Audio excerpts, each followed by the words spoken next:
श्रीमद् भागवत गीता के पास आपके हर प्रश्न का उत्तर है। चाहे आपकी कोई भी परेशानी हो, कोई भी इच्छा हो, श्रीमद् भागवत गीता आपके हर प्रश्न का उत्तर देती है, आपकी हर समस्या का हल देती है। चाहे वह परेशानी आपके मन की हो या धन की हो या आपके शरीर की हो या आपके रिश्तों की हो, आपको अपनी हर समस्या का उत्तर श्रीमद् भागवत में जरूर मिलेगा। आज हम उसी श्रीमद् भागवत गीता के ऐसे अनमोल उपदेश आपको बताएंगे जो आपकी पूरी जिंदगी बदल देंगे। बस आप उन बातों को वीडियो के अंत तक ध्यान से सुनिए। जो भी व्यक्ति इस वीडियो को अंत तक सुनेगा उसे अपनी जिंदगी की हर परेशानी का हल जरूर मिलेगा। जिंदगी में जो कुछ भी चाहिए वह उसे जरूर मिलेगा। गीता का पहला उपदेश है कि जो चला गया कभी उसका दुख मत करो और जो आने वाला है उसकी बिल्कुल भी चिंता मत करो। जब महाभारत का युद्ध चल रहा था तब अर्जुन ने श्री कृष्ण ने कहा, अगर युद्ध हुआ तो करोड़ों लोग मारे जाएंगे। जो सैनिक और योद्धा उस युद्ध में मारे जाएंगे उनकी स्त्रियों का क्या होगा, समाज कैसे आगे बढ़ेगा। और भी बहुत सी बातें अर्जुन से विस्तार में कही हैं। इस पर श्री कृष्ण बोले, हे अर्जुन, तू बड़ी बड़ी ज्ञानियों जैसी बातें करता है, लेकिन जो तू सच में ज्ञानी होता है वह लोग जो मर चुके हैं, जो जा चुके हैं या एक दिन जाने वाले हैं, उनकी चिंता नहीं करता है, उनका दुख नहीं करता है। तेरे हाथ में कुछ नहीं है, तू चाहकर भी उन कुछ कंट्रोल नहीं कर सकता। जीवन और मरण प्रकृति का नियम है, इसीलिए जो ज्ञानी होता है वह किसी के मरने पर भी रोता नहीं। ज्ञानी जन ना ही बीते हुए कल का शोक करते हैं और ना ही आने वाले कल की चिंता करते हैं। इसीलिए जो होने वाला है वह होकर ही रहता है और जो नहीं होने वाला है वह कभी नहीं होगा। ऐसा निश्चय जिसको समझ में आ जाता है, जिसकी बुद्धि में आ जाता है, उसे कोई चिंता नहीं सताती और कोई दुख नहीं सताता। हमारे सारे दुखों का कारण यही है, या तो हम जो वक्त गुजर चुका है उसे सोचकर परेशान होते रहते हैं या भविष्य की चिंता करके सुख को बीमार कर लेते हैं। भविष्य की चिंता करके खुद को बीमार कर लेते हैं। गीता का ज्ञान हमें सिखाता है कि ना तो हम बीता हुआ कल बदल सकते हैं और ना ही आने वाले कल पर कंट्रोल कर सकते हैं। हमारे साथ सिर्फ वर्तमान है, आज का ही पल है। हमारा 99% तनाव और चिंताएं भूतकाल और भविष्यकाल के बारे में सोचने रहने से ही होता है। हम हमेशा उसी में ही जीते रहते हैं मगर वर्तमान में नहीं जीते। हम पल को कभी नहीं जीते। जब आप वर्तमान का पूरा आनंद लेने सीख जाओगे तभी आपके जीवन से तनाव खत्म होगी, चिंता दूर हो जाएंगी। वर्तमान में जीने का एक बहुत ही बड़ा उपलब्धि है। हमारे हाथ में भी सिर्फ आज का ही पल है। हमें जो भी करना है आज ही करना है। कभी यह सोचकर समय नष्ट नहीं करना चाहिए कि अभी मेरे पास बहुत समय बचा है। एक गुरुजी ने अपने एक शिष्य को एक पारस का पत्थर दिया और वह शिष्य बहुत आलसी हर काम को कल पर टालता था और गुरुजी ने उससे कहा कि मैं तुझे पारस पत्थर दे रहा हूँ। इस पत्थर को तू जब लोहे को स्पर्श कराएगा तो वो भी स्वर्ण में बदल जाएगा, सोना बन जाएगा। और यह पारस पत्थर मैं तुझे 1 महीने के लिए दे रहा हूँ। जब यह महीना समाप्त हो जाएगा तब यह पारस पत्थर मैं तुझसे वापस ले लूँगा। जब तक तू इस पत्थर को अपने पास ही रख। गुरुजी का यह शिष्य बाजार में लोहा खरीदने के लिए गया। बाजार में उसे लोहे का रेट बहुत महंगा लगा। उसने सोचा थोड़े दिन रुककर ले लूँगा, वह लोहा का रेट कम हो जाएगा। उसकी बुद्धि यह नहीं आया कि इस लोहे को सोना बनाकर मैं बहुत अधिक धन कमा सकता हूँ।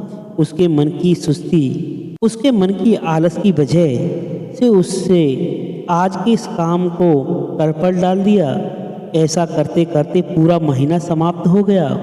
गुरुजी उस शिष्य के पास पहुँचे और पूछा कि बताओ कितना सोना बनाया। शिष्य बोला, मैंने तो अभी सोना बनाना शुरू भी नहीं किया। गुरुजी ने बोला, मुझे वह मेरा पारस पत्थर वापस चाहिए। शिष्य बोला, अभी नहीं, थोड़ा वक्त दीजिए, मैं थोड़ा सोना बनाना चाहता हूँ। गुरुजी ने कहा, यह पारस पत्थर पूरा 1 महीना तेरे पास था, पर तू कुछ नहीं कर पाया, लेकिन वह समाप्त हो चुका है। ऐसे ही हमारा जीवन है, हमारी जिंदगी है, और यह समय ही पारस पत्थर है।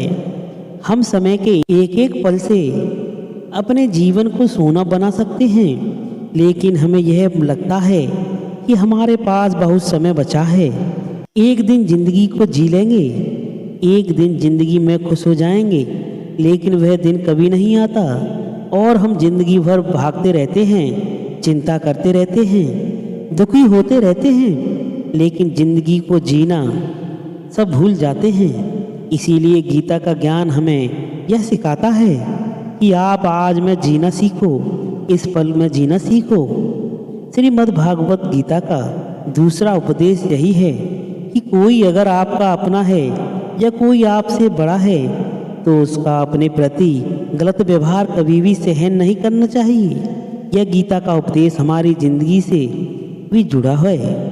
हम अपने मन की अधिकार तकलीफ़ों को यह सोचकर जिंदगी भर सहते हैं, यह तो मेरा अपना है, यह तो मेरा बड़ा है, इसको हम कैसे कुछ कह देंगे तो हमारे रिश्ते ही खराब हो जाएंगे, हमारे रिश्ते ही समाप्त हो जाएंगे। पर सोचने की बात यह है कि उस व्यक्ति को आप अपना कैसे मान सकते हैं जो आपकी तकलीफ़ों की वजह हो। अपना तो वह होता है जो हमारी तकलीफ़ों को दूर कर दे। गीता का यह उपदेश है कि किसी को भी अपना फ़ायदा मत उठाने दो, किसी को भी खुद पर जुल्म मत करने दो, क्योंकि आप जितना सहेंगे लोग आपको उतना ही और सहने के लिए मजबूर करेंगे। गीता का पहला अध्याय अर्जुन निषाद योग और दूसरा अध्याय जिसका नाम साख्य योग है, उसके आरंभ में अर्जुन ने कृष्ण के आगे अपना दुख प्रकट किया है।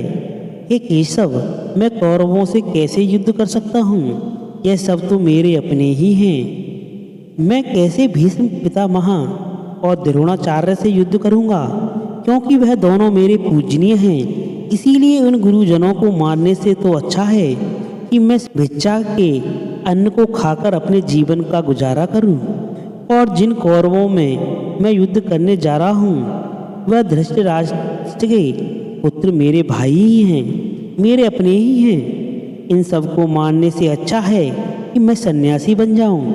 श्री कृष्ण ने अर्जुन से कहा कि यह कौन अपना है और कौन पराया है। जो अधर्म करता है उसके साथ युद्ध करना तुझे मोक्ष और मुक्ति देगा। तू अपने इन मन के भाव को त्याग दे, नहीं तो सारा जग तेरी निंदा ही करेगा, तुझे डरपोक कहेगा। बात अपने पराई की नहीं है, बात धर्म और अधर्म की है, बात सही और गलत की है। तू गलत को सहेगा, उसका अंत नहीं करेगा तो गलत करने वाले को और बल मिल जाएगा, वह और भी गलत करेगा। इसीलिए मन के मोह को त्याग करके तू युद्ध कर। एक और कहानी भी है, जब अर्जुन के पुत्र अभिमन्यु की युद्ध में मृत्यु हो जाती है तब अर्जुन बहुत दुखी होता है, रोने लगता है। वो श्री कृष्ण से कहने लगा, मेरा पुत्र मर गया है, मैं यह दुख बिल्कुल भी सहन नहीं कर सकता, मैं अपने आप को समाप्त कर लूँगा।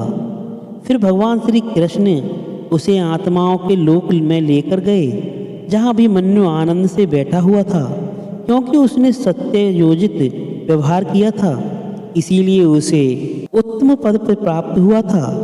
जब अर्जुन अभिमन्यु के पास रोते रोते गया तो उसने पुत्र को देखकर बहुत प्रसन्न हुआ। उसे गले से लगाकर कहा, हे पुत्र, तेरे बिना तो मैं जी नहीं सकता, मैंने तो अपने जीवन की आशा ही त्याग कर दिया है। तो अभिमन्यु कहने लगा कि आप कौन हैं? अर्जुन बोला, तेरा पिता हूँ, तू मेरा पुत्र है। तुम अभिमन्यु कहने लगा कि कि कौन पिता कौन पुत्र। मेरे हजारों जन्म हुए, किसी जन्म में आप मेरे पिता बनते हैं और किसी जन्म में मैं आपका पिता बनता हूँ। आत्मा का ना कोई माता पिता होता है और ना ही कोई पिता होता है। जब अर्जुन ने देखा कि मेरा पुत्र मुझे पहचान ही नहीं रहा तो उसका सारा मोह खत्म हो गया। इसीलिए गीता के इस उपदेश को ठीक से समझ लो कि कोई अपना पराया नहीं है। जो बुरे वक्त में, तकलीफ के वक्त में साथ दे, सिर्फ वही हमारा अपना है, बाकी सब पराये हैं। गीता का तीसरा उपदेश यह है कि मौत से डरना बिल्कुल व्यर्थ है। श्री कृष्ण ने गीता में कहा है कि यह संसार मृत्यु लोक है। जिसका आज भी जन्म हुआ है वह एक दिन जरूर मर जाएगा। जिसका आरंभ हुआ है उसका अंत अवश्य होगा। हम इसे रोक नहीं सकते। जैसे हम रोज कपड़े बदलते हैं वैसे ही हमारी आत्मा नया शरीर धारण करती है। मृत्यु सिर्फ इस जीवन का एक नया आरंभ है, इस जीवन का अंत नहीं है। आत्मा कभी नहीं मर सकती और ना ही इसे कोई मार सकता है। इसीलिए मौत का डर मनुष्य को सबसे ज़्यादा लगा रहता है। मौत का दुख भी इंसान को सबसे ज़्यादा होता है। एक पेड़ में दो पक्षियों का एक जोड़ा रहता था। दोनों को एक दूसरे से बहुत प्रेम था। उन्होंने साथ जीने मरने की कसमें खाई थी। एक दिन वहाँ एक शिकारी आ गया और तीर चलाकर वहाँ बैठे मादा पक्षी को मार दिया। तो वह अकेला नर पक्षी रोने लगा कि मैं तुम्हारे बिना कैसे जी पाऊंगा। तुम्हारी जगह मेरी मृत्यु आ जाती, मेरा जीवन तुमको मिल जाता। रोकर वो बहुत विलाप करने लगा। इतने में ही वो शिकारी दूसरा तीर चलाया और उस पक्षी को भी मार दिया। गीता में यह कहानी हमारी ही है। हम भी रोते रहते हैं जब कोई मरता है तो क्योंकि हमें यह नहीं पता कि एक ना एक दिन हमारे जीवन में समाप्त हो जाएगा। हम भी उसी मृत्यु के पेड़ पर बैठे हैं, लेकिन हमारी शरीर का मिटना हमारा अंत नहीं है। श्री कृष्ण ने अर्जुन से कहा कि हे अर्जुन, तेरे में और मेरे अनंत जन्म हुए हैं। तुझे कुछ भी याद नहीं है, लेकिन मुझे सब याद है। जो व्यक्ति इस सत्य को समझ ले कि मैं यह इस संसार में कुछ समय के लिए आया हूँ। कोई मरता है तो क्योंकि हमें यह नहीं पता कि एक ना एक दिन हमारे जीवन में समाप्त